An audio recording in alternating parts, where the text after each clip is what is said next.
October 15th, 8:15 p.m. In the quiet, rural town of Mount Vernon, Illinois, the Finney family appeared to be living a dream life. They were the epitome of a hard-working, loving couple. Amy, at 42, was admired for her warm heart and dedication to her family. Their home was a haven, a place of love, comfort, and security. But on this fateful evening, that image was shattered in an instant. A 911 call would soon break the peace of their rural home, as the operator on the other end of the line was met with strange calmness, detailing a possible homicide in the presence of a suspicious vehicle. A local officer spotted the vehicle nearly 80 miles away on Illinois Highway 14, and the chase began. John, a dependable man in his early 50s, had always been known as a pillar in the community. Was this a moment of rage, or had dark secrets been hidden for years? Welcome to Shocking True Crime. Thanks to all our viewers and subscribers for your support. Stay with us for daily updates on the most shocking true crime stories. Don't forget to subscribe. The night was supposed to be like any other. The clock struck just past 10 p.m. on date of incident, and in the quiet town of Mount Vernon, Illinois, a chilling 911 call pierced the calm. The voice on the other end of the line was eerily calm, almost too calm for someone reporting what seemed to be a potential homicide. "Yes, I think there's been a murder. I saw a car. It was a 2007 Ford Escape. I think it's connected. It's heading east on Highway 14, near Duquoin. You should check it out. No screams, no panic. No frantic attempts to describe the terror unfolding. Just those words. As if the caller was almost certain, almost detached from the gravity of the situation. Almost as if they had known this moment was coming. The dispatcher, uncertain but trained to stay composed, directed officers to investigate, and within minutes, the hunt began. The vehicle, that dark 2007 Ford Escape, became the focus of a desperate pursuit. The officers, racing against time, knew something was wrong but couldn't quite place their finger on it. The car had been spotted nearly 80 miles away from the scene. By the time a local patrol unit closed in, the vehicle had slowed and came to a stop on a quiet stretch of road in Duquoin, Illinois, a world away from Mount Vernon's peaceful streets. But what they found in the trunk would change everything. Inside, wrapped in the cruel embrace of death, was the body of Amy Finney, a woman loved by her friends, cherished by her family, and, until that moment, a wife to John Finney. The discovery didn't just shatter the night. It shattered a carefully crafted illusion of a perfect life. The car wasn't just any vehicle. It was the car of a well-respected member of the community, a man whose job was to protect and serve. John Finney, a 51-year-old police officer, was now the center of a case that no one could have predicted. How does a man like John, a loving husband, a father, a man trusted by his community, turn into a brutal killer? How does someone sworn to uphold the law shatter the trust of those he holds most dear? That question would linger long after the headlights from the police cars had faded and the darkness returned to the rural streets of southern Illinois. John's story, at first glance, seemed like one of success. He was a man who appeared to have it all: steady job, strong reputation, a family that seemed untouched by hardship. But as the investigation unfolded, it became clear that the secrets buried beneath the surface ran far deeper than anyone could have imagined. What started as a quiet night ended in horror, and the world began to see John Finney in a light they never thought possible. The authorities were left with questions that seemed impossible to answer. Was this murder a crime of passion? A sudden outburst of rage that spiraled out of control?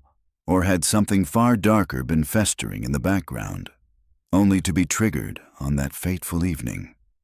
The officers, though trained to deal with the worst crimes, found themselves grappling with the same chilling realization. The man they were about to arrest had been a trusted figure, someone they thought they knew. But this wasn't just about the murder of Amy Finney. It was about what came before. What led to this? How had Amy's life taken this tragic turn? Were there signs no one had seen? Were there moments of fear that had been overlooked? The more the investigators dug, the more the quiet town of Mount Vernon, Illinois, started to unravel. John's perfect life, the one the community admired, began to look more like a carefully constructed facade, and behind it, a web of secrets and lies started to take shape. Amy Finney, a woman full of life, had been found dead, her body hidden in the trunk of a car, a stark symbol of the cruelty her husband had hidden behind his public persona. But why? What had caused John Finney, a man seemingly incapable of such an act, to kill the woman he had once vowed to love and protect? The investigation into her death would reveal shocking truths, each twist more disturbing than the last. And through it all, the question remained: how had a loving husband, someone trusted, someone respected, become a killer? It was a question that demanded answers, answers that no one, including the authorities, were ready to hear. This is a story that leaves behind more questions than answers, a story that dives deep into the hidden fractures of a marriage, of a family, and of a community that believed it knew its own. How does someone so trusted become the most dangerous person in someone else's life? As we begin to peel back the layers of this crime, we will learn that the darkest secrets are often the ones hidden in plain sight. And as the investigation continued, those who thought they knew John Finney would soon discover that the truth was far more disturbing than they could have ever imagined. Was this a man pushed to the brink? Or had the mask he wore been hiding a darkness for years? Only time would tell. But one thing was for certain: nothing in this quiet town would ever be the same again. John Finney's life was built on the idea of perfection: a steady job, a house in a quiet neighborhood, a family that seemed to reflect the ideal of American suburban life. At 51 years old, he had established himself as a respected police officer in Mount Vernon, Illinois, a small town where everyone knew each other, and most knew John as a man who could be relied on. He had a reputation for being calm under pressure, someone who could be counted on when things went wrong. He was a pillar of the community, the kind of man who volunteered for local events, helped his neighbors, and took pride in his work with the police force. But as the story began to unfold, it became clear that the man the town trusted was not as he appeared. John's childhood had been far from easy. Raised in a modest, working-class family, he learned early on the value of hard work and discipline. His parents had set high expectations for him, and like any child raised in such an environment, John had felt the weight of their aspirations. There were moments of love and support, but there was also a sense of pressure, a constant need to prove himself. These early experiences shaped his worldview, a mindset that if you worked hard enough, you could control your destiny. His rise in the local police force was not without its challenges. From the beginning, he had shown promise. His calm demeanor and quick decision-making skills made him stand out among his colleagues. He was dedicated, often staying late to ensure the job was done right. But beneath the surface, a different side of John began to emerge. As his career progressed, so did his need for control. He could manage the streets, but at home, it was a different story. His relationship with Amy, the woman who would become his wife, was the beginning of a complex and, at times, volatile chapter in his life. John met Amy in their early 20s. She was vibrant, warm, and full of life, a stark contrast to his more reserved, controlled nature. Amy was the kind of woman who made everyone around her feel at ease. Her laughter was contagious, and she had an innate ability to make friends wherever she went. They were drawn to each other almost instantly, with John admiring her free-spirited personality, while Amy was intrigued by his stability and strength. They married young, settling into a small house in Mount Vernon. For a while, it seemed like the perfect match, a loving couple with dreams of starting a family, living the life they had always imagined. But as the years passed, the cracks began to show. It wasn't sudden. It wasn't an explosion of emotions or an outburst that shattered their lives. It was a slow, creeping sense of dissatisfaction that grew over time. John's career took more of his attention, And as his professional life flourished, his personal life began to fray. Amy, while still supportive, started to feel the strain of being married to a man who, although loving, was becoming increasingly distant. The weight of their different personalities began to take its toll on her. John's need for order and control often clashed with Amy's more laid-back nature. She had a quiet way of seeking fulfillment outside of their marriage, small moments of rebellion against the suffocating life she had found herself in. While John's focus remained on his work and the responsibilities that came with it, Amy's desires grew more difficult to ignore. She had spent years trying to support her husband, trying to maintain the image of the perfect family, but inside, she felt a deep dissatisfaction. She yearned for something more, something that could fill the emptiness she felt. She began to notice the growing distance between them, but she never expressed it aloud. Instead, she quietly bore the weight of her frustrations, keeping her feelings hidden from those around her. The love they once shared seemed to fade, replaced by a deep, unspoken tension that neither of them knew how to address. Amy's past was not as simple as it seemed. Born to a family that valued kindness and community, she had always been the type to put others before herself. Her upbringing was nurturing, and her parents had always encouraged her to be a loving and supportive partner in any relationship. But deep down, Amy had always struggled with feelings of inadequacy. Her sense of self-worth was tied to her ability to please others, to keep everyone around her happy. This had made her an excellent wife and mother, but it also meant that she sacrificed her own needs in silence. She had always believed in the concept of family, of sticking it out through the tough times. She believed that love could overcome anything, and she held on to that belief even as her relationship with John grew more strained. But, like many people in her situation, she began to wonder whether she had given too much. She began to ask herself if the woman she had become, the one who put everyone else's needs before her own, was truly who she wanted to be. As the years went on, Amy became more introspective. She took long walks to clear her mind, spent time with friends, and sought solace in the small moments of peace she could carve out for herself. But no one could see the emotional toll it was taking on her. On the outside, she remained the same kind, community-oriented person she had always been. But inside, she was crumbling under the weight of a marriage that had long since stopped fulfilling her needs.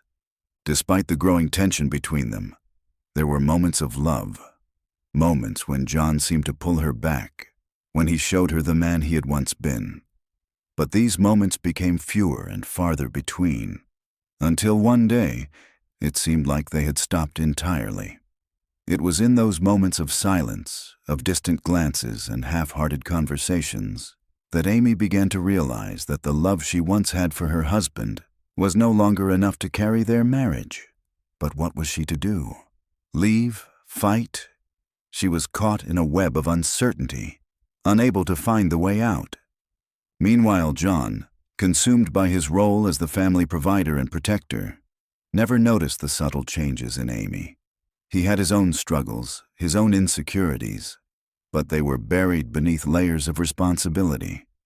He never truly saw her pain, her growing frustration, because he was too focused on his work, his image, and his need to maintain control.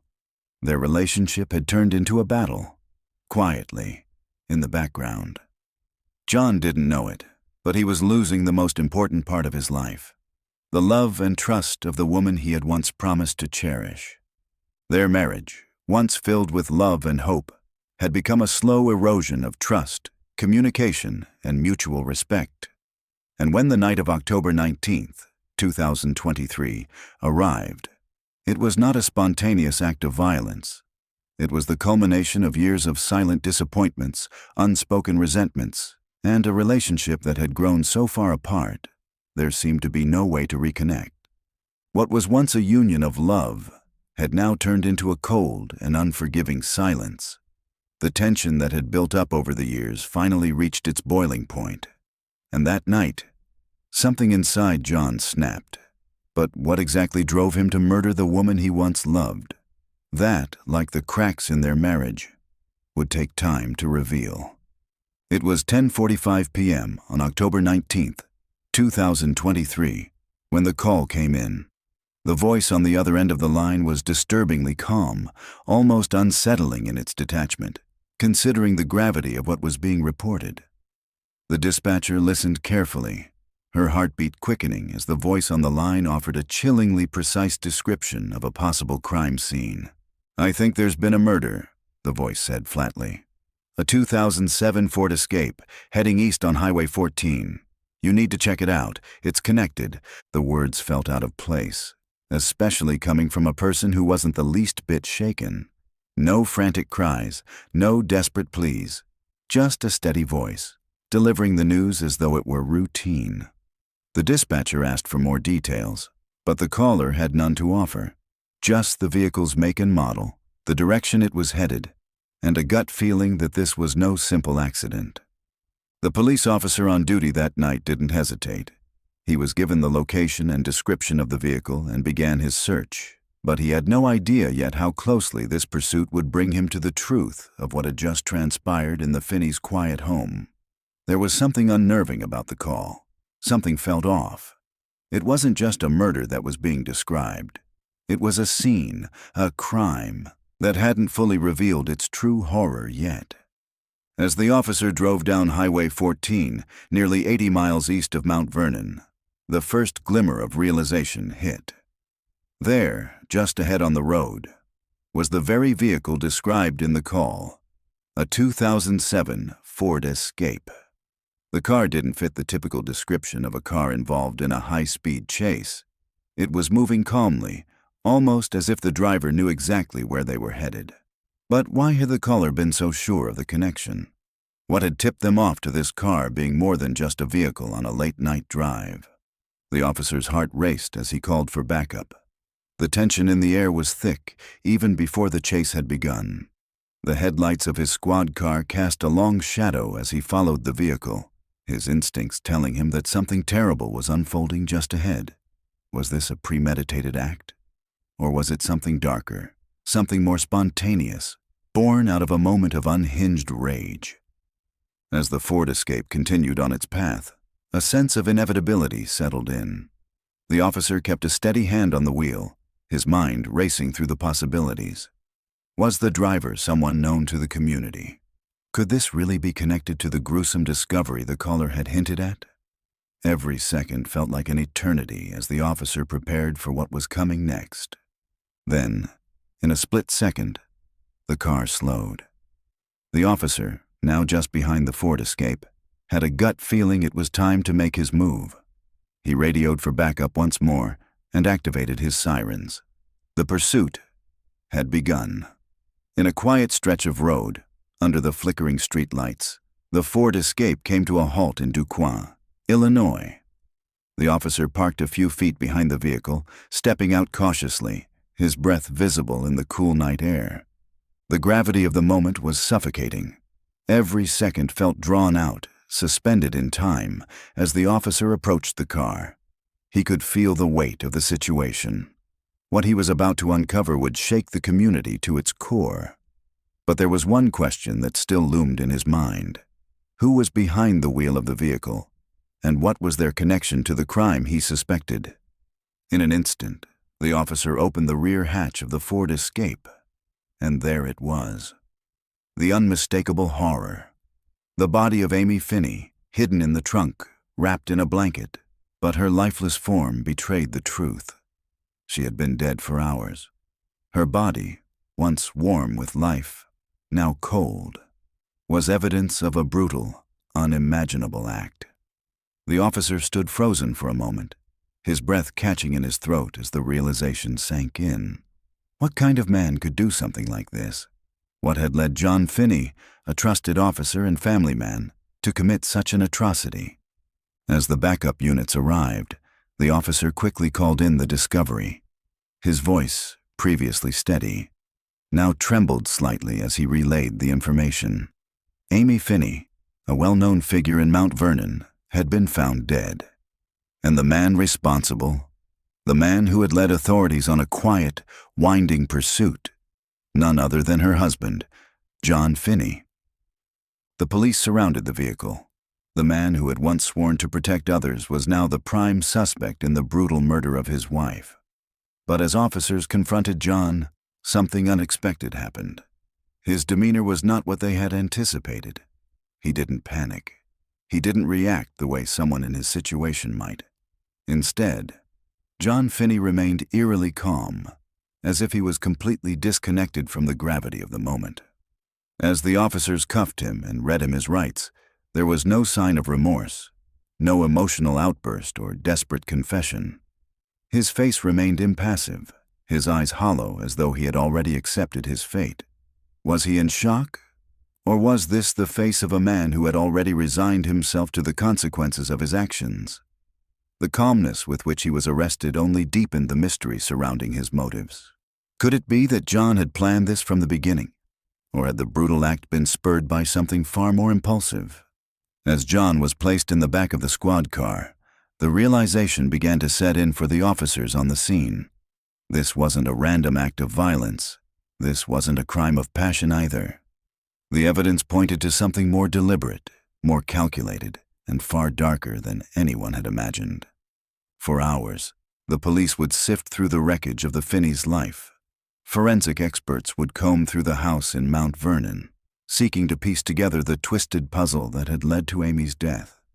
Yet, as the night unfolded and the investigation deepened, one question lingered in the air. What had happened behind those closed doors? What had John Finney been hiding? The discovery of Amy's body was just the beginning of a story that would unravel a marriage, a community, and a family. The pieces of the puzzle were starting to fall into place, but they would soon reveal that the truth was far more complicated and far more tragic than anyone could have anticipated. This was no ordinary case. This was the murder of someone beloved, someone whose death would haunt those who knew her, and even those who thought they knew her killer. The police were about to embark on a journey to understand a twisted, fractured marriage and uncover the hidden darkness that had been lurking beneath John Finney's facade. But for now, the pursuit had ended. The first chapter of this nightmare had been written. In the days following the shocking discovery of Amy Finney's body, the investigation began to unfold like a dark puzzle. Detectives and forensic specialists quickly arrived at the scene, each one determined to piece together what had transpired in the quiet house on Mount Vernon's edge. The details were chilling. Every clue seemed to deepen the mystery of how someone like John Finney could become a killer. The first thing the investigators noticed was John's demeanor. When he was arrested, he hadn't reacted the way one might expect a man accused of such a horrific crime. There was no outrage, no begging for mercy, no frantic denial. Instead, John seemed eerily calm, even detached, as though he had already resigned himself to what had happened. It was this coldness, this strange absence of emotion, that immediately drew the attention of the officers involved in his arrest. They knew then that something was off. This wasn't a crime of passion, or at least, it didn't appear to be. As the days passed, investigators began to dig deeper into John's past. What was it about him that could have led to such a brutal act? The John Finney everyone knew was a man who was deeply embedded in his community. He had been a police officer for years, trusted by his colleagues, admired by his neighbors. Yet, as they looked closer, they started uncovering a different side of him, one that few had seen. His marriage to Amy had been far from perfect, and signs of strain had been there for some time. John had never been particularly open about his emotions, but over the years, his temper had begun to surface more often. Friends and family described him as a man who could be easily frustrated, someone who expected a great deal from others, especially from his wife. Those who worked with him said he was a perfectionist, obsessive about his work, and eager to maintain control in every aspect of his life. But behind closed doors, Amy bore the brunt of his frustrations. He expected her to live up to a certain standard, one that, over time, became nearly impossible for her to meet. There were no reports of physical violence, but those closest to Amy began to recount moments of emotional abuse, subtle but undeniably damaging. John's control over Amy's actions, His insistence on keeping things just so wore her down over time. She had become isolated, disconnected from her friends and family, too often retreating into herself, trying to keep the peace at home. But even her quiet demeanor could not hide the cracks in their relationship. Those who knew her well began to speak of a woman who had grown increasingly withdrawn, her once bright spirit dimmed by years of trying to meet John's demands. As the investigators dug further, they learned more about Amy's state of mind in the weeks leading up to her death. Her family and friends described her as being noticeably distant, as though something was weighing heavily on her. She had started spending more time away from home, visiting friends, taking walks, and spending time at work, perhaps seeking solace wherever she could. It was clear she was unhappy, but no one knew just how unhappy. Amy had never been the type to share her problems with others. She had always been the one to listen, the one to comfort. She didn't want to burden anyone with her own struggles. But, unbeknownst to John, Amy had reached a breaking point. A revelation came to light during interviews with Amy's family. Amy had been quietly considering leaving John in the weeks before her death. She had spoken to a few close friends, expressing concerns about their marriage, but she had never followed through with any serious actions. It seemed that Amy had been caught between two worlds, the desire to leave, to find peace, but the deep fear of what that might mean. What would life be like without John? What about the children? She had always been a devoted mother, and the thought of breaking up her family terrified her. She was stuck in a cycle of indecision, unsure of how to escape the emotional prison that John had unwittingly built around her. Yet, in her final days, something had changed. There were no clear signs of physical violence leading up to her death, but the emotional tension in their home had reached a boiling point. Amy's desire for change was growing stronger by the day, but she had been too afraid to confront John directly. What would she say? How could she leave the man she had once loved, especially when she feared the emotional toll it would take on everyone? And then, there was the possibility that John had sensed the shift in Amy. He was a man who had built his life around control. Control of his career, control of his home, and control of his wife. As Amy began to distance herself emotionally, John may have sensed that he was losing that control. Was that the trigger? Had his obsessive need for dominance, his fear of being abandoned, pushed him to the edge? Or was it something deeper, an accumulation of years of frustration, anger, and the slow realization that the life he had worked so hard to maintain was crumbling before him? The more investigators uncovered, the more they began to realize that John's actions weren't a sudden, impulsive outburst of rage. His rage had been building for years, silently festering beneath the surface. The affair, which was only discovered later in the investigation, added another layer to the complex web of emotions and frustrations that had been consuming John. John had been unfaithful, and when his affair became known to Amy, it was the final blow to their already fragile marriage. His infidelity had been a betrayal that shook Amy to the core, but the realization that John had betrayed her trust with another woman only fueled the growing resentment in their relationship. This wasn't just a man who had been wronged by his wife's emotional withdrawal. This was a man who had been pushed, perhaps, by his own insecurities, his own fears of losing control, his anger, his frustration. This was the catalyst that turned their emotional and psychological turmoil into a violent tragedy. As detectives and forensic psychologists began to examine John's mental state, they found a man who had convinced himself that his actions, however cruel, were justified. He had always seen himself as the provider, the protector, the one who kept everything in order. But beneath this facade, John harbored deep, unresolved anger, a frustration that Amy's distance and eventual desire to leave him had triggered. His fragile ego couldn't handle the thought of losing her, of losing the life he had meticulously built. And so, when faced with the possibility of being left, he chose to act with a violence that no one had ever expected from him. John's psychological state was far more complicated than anyone had initially realized. His outbursts, his need for control, and his ability to compartmentalize his actions showed a man who was deeply conflicted, a man whose need to be in control had become all-consuming. But when that control slipped away, when Amy's desire to break free became undeniable, John responded in the only way he knew how, with violence. The investigation into Amy's death had only just begun, but it had already painted a picture of a marriage fractured beyond repair, a marriage that had hidden its darkest secrets behind the closed doors of a seemingly perfect home. What was left now was a question that still haunted everyone involved.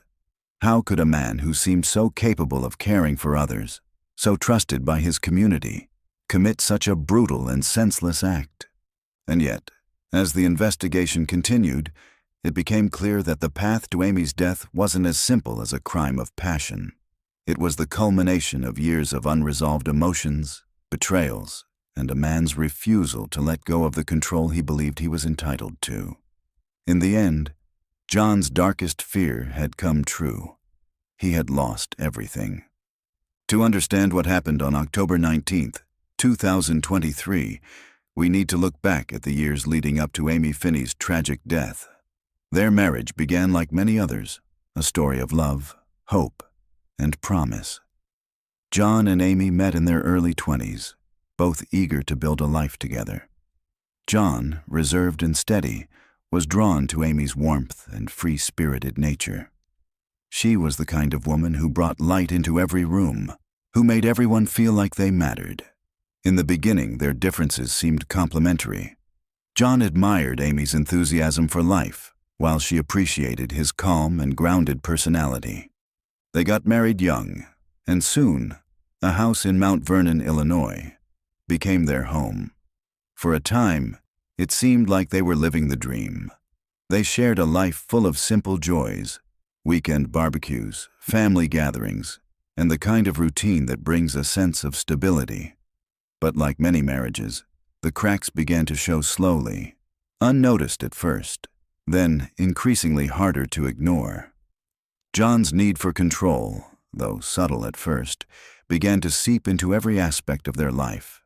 As time went on, his focus shifted from the joyful moments they had shared to a rigid structure of rules and expectations. The walls that held their love together seemed to tighten with every passing year. John wasn't just controlling in small ways. He demanded that everything in their home be perfect, that everything around him fall into line. His temper, though rarely displayed, began to show through in moments of frustration. Amy, who had always been the heart of their relationship, began to feel the weight of it all. She had been raised to be the nurturing, supportive partner, someone who could bend to her partner's will without complaint. But as John's demands became more frequent and his temper more unpredictable, Amy began to retreat into herself. The woman who had once filled every room with laughter now spent more time alone, silently enduring the tension at home. She tried to fill the void with work, with friends, with anything that could take her mind off the growing emotional distance. But nothing seemed to break through the walls John had built around their marriage. Hindsight offers a clearer picture of what went wrong, revealing moments that, at the time, seemed like just part of the ebb and flow of a relationship. John's controlling behavior, his insistence on keeping everything in its place, became a way of stifling Amy's independence. She started feeling suffocated, as though she was no longer able to live for herself, but only for the image of perfection John demanded. It was in the smallest moments that the cracks appeared. John would make decisions without consulting Amy, telling her what she could and couldn't do. He took control of their finances, their social lives, and, most importantly, their marriage. Amy, once full of dreams and ideas, began to silence her own desires to keep the peace. Her once vibrant personality faded into the background as she focused on being the perfect wife, the perfect mother.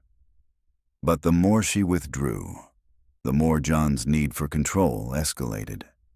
And as John's influence over their life grew, so did the emotional distance between them. Amy no longer felt like a partner in the marriage. She felt like a prisoner in her own home. As the years passed, the emotional toll on Amy became increasingly visible. She grew quieter, more withdrawn. What once had been a loving, lively woman now appeared fatigued, emotionally drained. She had always been the strong one, the one who could handle anything life threw at her. But the weight of her marriage began to take a toll on her mental and emotional health.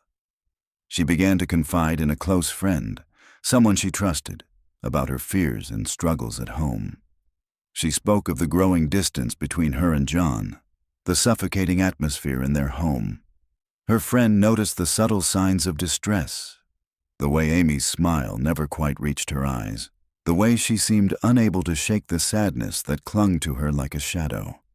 It was in these conversations that Amy revealed the cracks that no one else had noticed. She had been considering leaving John for months, but she didn't know how. She feared the fallout, the impact it would have on their children, and the way their small community would react. She felt trapped. John had convinced her through subtle manipulation and emotional control that she was lucky to have him, that no one else would want her. The weight of these thoughts pressed down on her, making the idea of leaving feel impossible.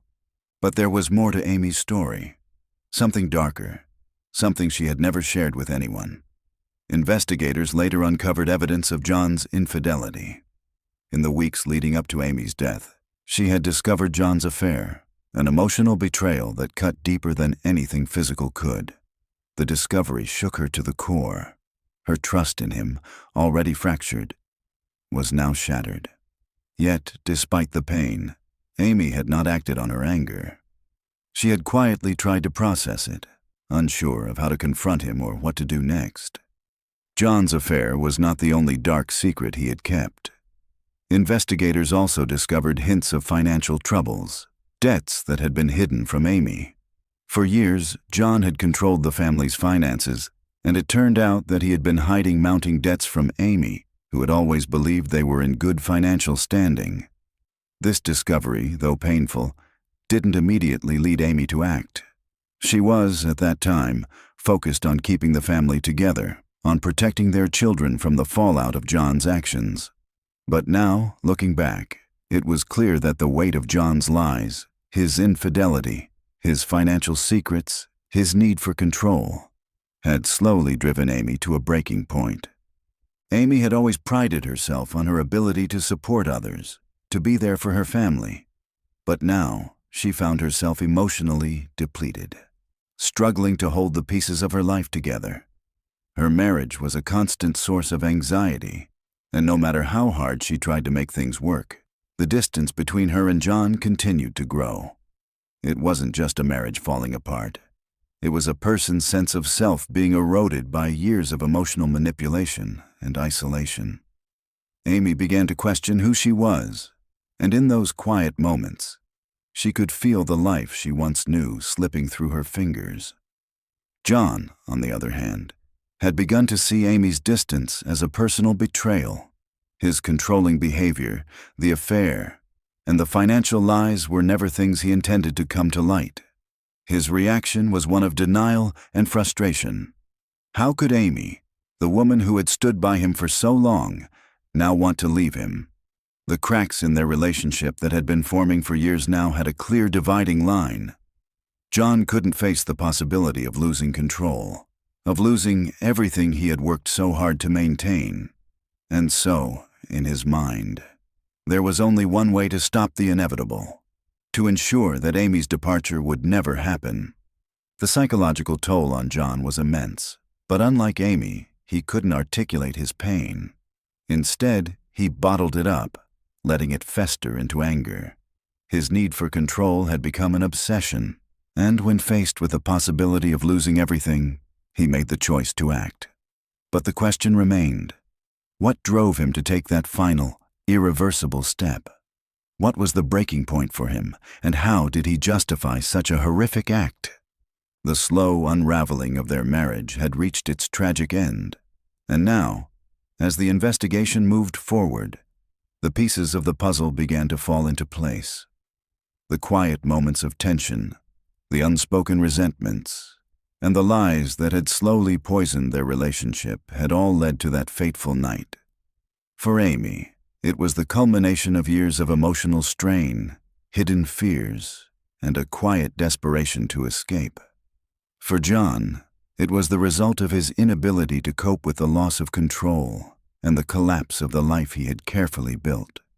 The truth, as painful as it was, had finally emerged. But it was far too late for any of them. When John Finney was arrested on the night of October 19, 2023, he became the center of a case that would shake his small town to its core. The investigation that followed would uncover a tangled web of secrets, lies, and buried frustrations. But it would also bring forward key pieces of evidence that would piece together the puzzle of Amy Finney's tragic death. From the moment Amy's body was discovered in the trunk of John's car, forensic investigators worked tirelessly to gather the physical evidence needed to build their case. The first and most obvious piece of evidence was Amy's body. The autopsy, performed soon after her body was recovered, revealed chilling details about the manner of her death. Amy had been killed by blunt force trauma to the head, a fatal blow that left her unrecognizable. But the question that lingered was whether this was a crime of passion, something sudden and brutal, or whether it had been carefully planned, an act of calculated violence. Forensic specialists examined the crime scene at the Finneys' home, looking for any clues that might have been missed in the initial shock of discovery. They found that the house had been left undisturbed, suggesting that there had been no struggle. There were no signs of forced entry, which pointed to the possibility that Amy knew her killer, or, at the very least, trusted them. No one had broken into the house. This wasn't a random attack. Amy had been alone when John arrived, and the nature of the crime indicated that she had likely been ambushed. The next crucial piece of evidence was found in John's vehicle. Blood splatter inside the car matched Amy's DNA, a confirmation that she had been transported while still alive, further solidifying the idea that she had been killed before being placed in the trunk. The forensic team also examined John's clothing and the items found inside his car, and the results were damning. Small fibers, hairs, and traces of blood linked John directly to the scene of the crime. These findings, along with the discovery of his vehicle at the crime scene, made it almost impossible to deny his involvement. But as the forensic investigation continued, another twist emerged, one that would shift the entire focus of the case. The autopsy revealed signs that Amy had been struck multiple times before the fatal blow, leading forensic experts to believe that there had been a struggle. The timeline, initially thought to be straightforward, now had additional layers of complexity. Was this a premeditated murder, or had it been a moment of sudden violence? The investigators now had to answer an even more pressing question. Was John's action truly the result of a momentary rage, or had he been planning this for weeks, even months? The findings raised more questions than answers. If Amy had fought back, it suggested that John had been more aggressive than initially thought. Perhaps not the calm, composed man he had appeared to be in the days before the crime. Was his calm demeanor during his arrest a reflection of his guilt, or was it the result of carefully planning a crime he believed he could justify? This would become a central issue in the legal proceedings to come. The legal battle that followed John's arrest would be just as complex and emotionally charged as the forensic investigation. The moment John was charged with first-degree murder, the news spread like wildfire through the small town of Mount Vernon. His arrest, for many, was a complete shock. The man who had been trusted by the community, who had served as a police officer and been a steady presence for years, was now facing the most severe of charges. How could this happen? How could a man who had built his life on serving and protecting others become the very person who shattered the lives of those closest to him? John's defense team immediately went on the offensive, arguing that their client was not guilty by reason of insanity. They painted a picture of a man who had been slowly driven to the edge by years of emotional and mental strain. They suggested that John's controlling behavior, his escalating frustration with his marriage, and the discovery of his affair had pushed him to a breaking point. His actions, they argued, were not premeditated, but a result of a mental breakdown triggered by his inability to cope with the disintegration of his marriage. On the other side, the prosecution painted a very different picture. They argued that John's actions were not those of a man pushed to the brink, but of a calculated and cold-blooded killer. They pointed to the evidence of premeditation, the lack of any signs of forced entry into the home, the methodical manner in which John had transported Amy's body, and the fact that he had hidden her in the trunk of his car without any apparent remorse. The prosecution was determined to show that John had planned the murder, that his calm demeanor wasn't a sign of mental instability, but of a man who believed he could get away with it. The emotional stakes of the case were immense. Amy's family and friends struggled to understand how someone they had once trusted could commit such an unspeakable act. They testified in court, speaking of the woman they had lost, the woman who had been kind and loving to everyone around her. Amy's parents described their daughter as a compassionate person, someone who had always put others first, someone who had been deeply hurt by the betrayal of her husband. Their grief was palpable, but so was their anger. They wanted justice, and they wanted the truth. John's defense team, on the other hand, argued that he had been in the grips of an emotional collapse, and that his actions had been triggered by a moment of intense psychological strain. His attorneys brought in expert witnesses who claimed that John had been suffering from depression, and that the affair, coupled with Amy's emotional withdrawal, had pushed him into a state of mind where he could no longer distinguish between right and wrong. They argued that the death of his wife had not been a murder in the traditional sense, but an act committed by a man who had lost control of his emotions and mental faculties. As the trial progressed, the emotional and legal stakes only grew higher. Amy's family was determined to see justice served, to ensure that John would be held accountable for his actions. The prosecution, too, was relentless, presenting the case against John in a way that made it clear they believed his crime was premeditated and cold-blooded. John's legal team fought hard, but as the trial neared its conclusion, the evidence against him seemed overwhelming. The forensic details, the testimony from those who knew Amy best, and the lack of any credible defense all pointed to one undeniable conclusion: John Finney had killed his wife. In the final days of the trial, John's demeanor remained unchanged. He had shown no remorse, no real emotional reaction to the crime he had committed. His lack of empathy and his inability to show any true regret became a focal point of the prosecution's case. For them, it was proof that he had acted with intention, that this was not the result of a mental breakdown, but of a man who had decided that his only option was to end his marriage in the most extreme way possible. In the end, the legal battle came to an emotional and tragic close. Amy's family, though devastated, found some sense of closure in the conviction. The question that had haunted them from the moment of Amy's death, why, was, in part, answered. But the deeper wounds, the emotional scars left behind, would take far longer to heal.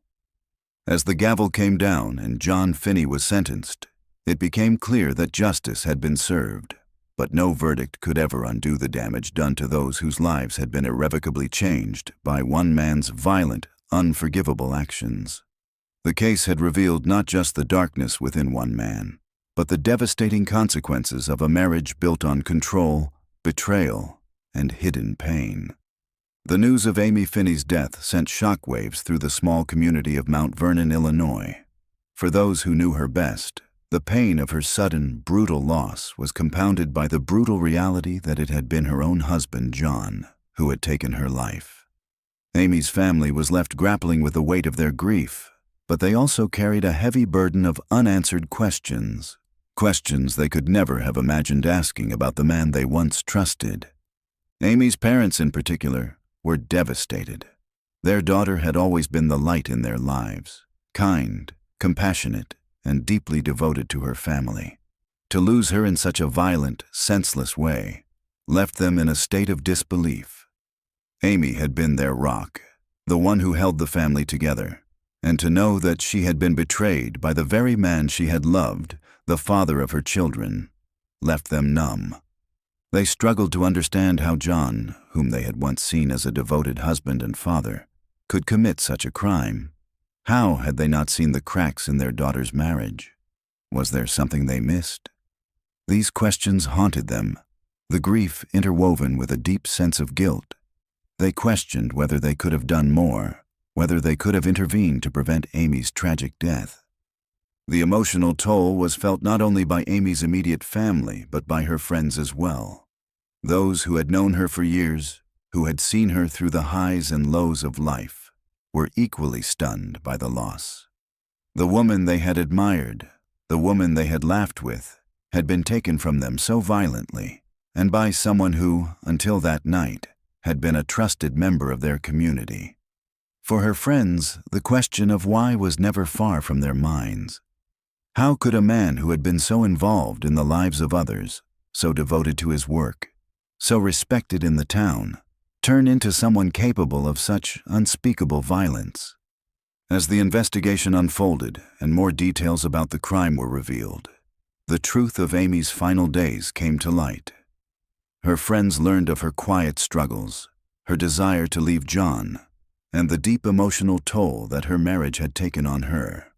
They realized that the woman they had known had been carrying a heavy burden that no one had truly understood.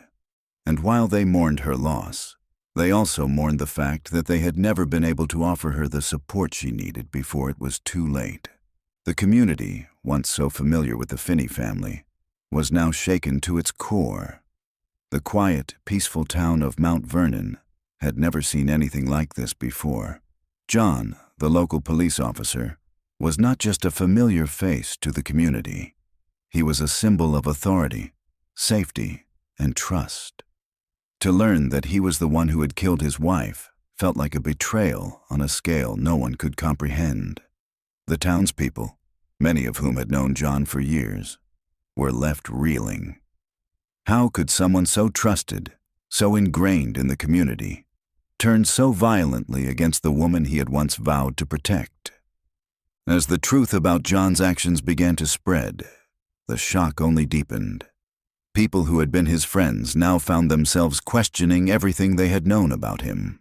They couldn't reconcile the man they had trusted with the cold-blooded killer the investigation was revealing. The community's trust in one of their own had been shattered, and no one knew how to move forward. The crime was a wound that cut through the heart of Mount Vernon, leaving a scar that would take years to heal. But perhaps the most devastating impact of all was felt by the Finney children. As news of their mother's murder broke, they were forced to confront the unthinkable. John, their father, had not only taken the life of the woman they loved, but had done so with his own hands. The emotional trauma for these young children was immeasurable. How could they process the fact that the person who had always been their protector, their father, was now the person who had caused their mother's death? The question of how they would cope with the brutal death of their mother and the knowledge that their father was responsible was one that weighed heavily on the family and the investigators. The children, though young, were old enough to understand the gravity of what had happened, and though they may not have fully understood the complex dynamics of their parents' marriage, they could not escape the truth of what their father had done. The betrayal of a father, the loss of a mother. They would carry these scars for the rest of their lives. In the aftermath, the community rallied around the children. They were placed into foster care, a family now shattered by the violence that had occurred within their home. The children were left to rebuild their lives, but the pain of losing their mother and coming to terms with their father's betrayal was something they would never fully escape. For Amy's family and friends, the emotional toll was just as profound. The question of how to make sense of this senseless act lingered in the air, unanswered. There were no easy explanations, no simple ways to move on. All they could do was mourn for the woman they had lost, her life cut short by the very person who should have loved and protected her. As the dust settled and the legal proceedings continued, the emotional scars left by Amy's death would remain long after the case was closed. The grief, the shock, and the profound sense of betrayal would stay with those who loved her. Amy Finney had been more than a victim. She had been a daughter, a sister, a friend, and a mother. And in the end, it was those left behind who would bear the greatest burden of all. As the trial of John Finney moved toward its final stages, the courtroom was filled with a tense, almost unbearable silence. The once respected police officer sat in the defendant's chair, his face impassive, his body language rigid. The man who had been a pillar of the Mount Vernon community, the father, the husband, now stood accused of the brutal murder of his wife, Amy. In the weeks following his arrest, John had undergone a transformation that many found unsettling. The man who had once been the embodiment of control and composure had been replaced by someone who seemed detached from the reality of his actions. Throughout the trial, John's demeanor had remained largely unchanged. There were moments, brief flashes, where his eyes seemed to betray a flicker of emotion, anger, frustration, perhaps even guilt. But they were fleeting. He didn't appear to be struggling with the magnitude of what he had done. Instead, he sat silently as the evidence piled up against him, maintaining the same cold, almost robotic composure. His defense team had tried to paint him as a man pushed to the brink, a man who had been broken by years of emotional strain. They argued that his actions were the result of a psychological breakdown, an uncontrollable outburst brought on by the collapse of his marriage. But John, for the most part, remained silent, both in court and in his personal reflections. He never once expressed regret or remorse for what had happened. There was no public apology to Amy's family or to the children he had betrayed. His lawyers, in their closing statements, argued that John was a man in denial, unable to fully comprehend the scope of his crime. They suggested that John believed deep down that his actions were justified, perhaps not consciously, but through the twisted lens of his own mental state. This denial, they argued, was part of his emotional defense, a way for him to shield himself from the guilt that might otherwise tear him apart. Yet, as the trial drew to its final moments, it became clear that John's denial wasn't an act of mental instability. It was a cold, calculated response to a crime he had committed without remorse. The prosecution had presented a damning case, with forensic evidence, testimonies from family and friends, and a psychological profile that painted John as a man who had meticulously planned his wife's murder. His failure to show any emotion, to accept responsibility for his actions, only strengthened the prosecution's argument. As the jury deliberated, the tension in the courtroom was palpable. Would John be held accountable for the life he had taken, or would he find some way to avoid the consequences of his actions? The victim, Amy, could no longer speak for herself, but the truth was now in the hands of those who had witnessed her life unfold. John's future, and the future of his children, rested on the verdict.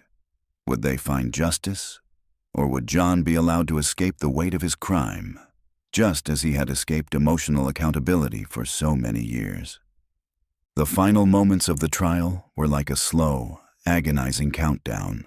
Every witness testimony, every piece of evidence had pointed to one undeniable truth. John Finney had killed his wife. But as the jury returned, the room held its breath.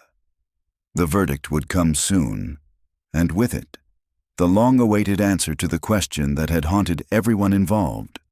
Would John finally be forced to face the consequences of his actions, or would his denial continue to protect him from the truth? The conclusion of John Finney's trial brought a sense of finality to a case that had turned a community upside down. The verdict was clear. John Finney was found guilty of the murder of his wife, Amy. For the family and friends who had fought so hard for justice, the relief of hearing those words in the courtroom was bittersweet. Amy's death, a senseless and brutal act, had finally been acknowledged in the eyes of the law. But for Amy's family, the real journey had only just begun. Amy's parents, though they had received the justice they so desperately sought, knew that the pain of their loss would never go away. No verdict, no prison sentence could bring Amy back. Their daughter, their bright, loving daughter, was gone. The hole she left in their lives was not something that could be filled by any legal victory. While the guilty verdict ensured that John would face the consequences of his actions, it could not undo the damage done to their family. They had lost Amy, and that loss was permanent. The children, now placed in foster care, would carry the scars of their mother's death and their father's role in it for the rest of their lives. What had once been a family, with love and laughter echoing through the house, was now fractured beyond repair. The trauma of losing a mother in such a violent way, and the knowledge that their own father was responsible, would shape their lives in ways they could never fully escape. The emotional toll on them was impossible to quantify, and the long road of healing was just beginning. For the rest of the community, the aftermath of the trial left them grappling with questions about trust, betrayal, and the darkness that can lie hidden behind closed doors. John Finney had been a respected member of that community, someone who, to all outward appearances, was trustworthy and dependable. No one could have imagined that the man they had looked up to was capable of such violence. It was a stark reminder that the darkest secrets are often kept within the home, where no one can see them, where they can grow unchecked and uncontested. This case serves as a chilling lesson about the dangers of misplaced trust. It reminds us that even the people closest to us, those we love and trust the most, can hide the most insidious truths.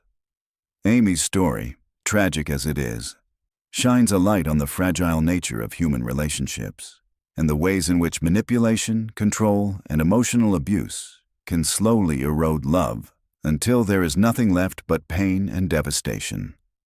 But this case also raises an important moral question. What happens when someone you love becomes the person who hurts you the most? What drives a person to commit such an act? What is the tipping point, the moment when a loving partner becomes a cold-blooded killer? These are questions that we must all ask ourselves as we reflect on this story. John Finney's actions were not just a betrayal of his wife. They were a betrayal of the family they had built together, of the community that trusted him, and, most devastatingly, of the children who depended on him for love and protection. The ultimate tragedy in this story is not just the loss of Amy. It is the destruction of a family and the irreversible damage caused by a single act of violence. As we close this chapter, we are left to ponder the deeper implications of this tragedy. What happens when someone you love becomes the person who harms you the most? How do we protect ourselves from the hidden darkness within those closest to us? Amy's story, though tragic, serves as a powerful reminder that the line between love and betrayal is thinner than we might think. The true cost of this crime is felt not only by those directly involved, but by everyone who knew and loved Amy, and by a community forever changed by the truth that was hidden behind closed doors.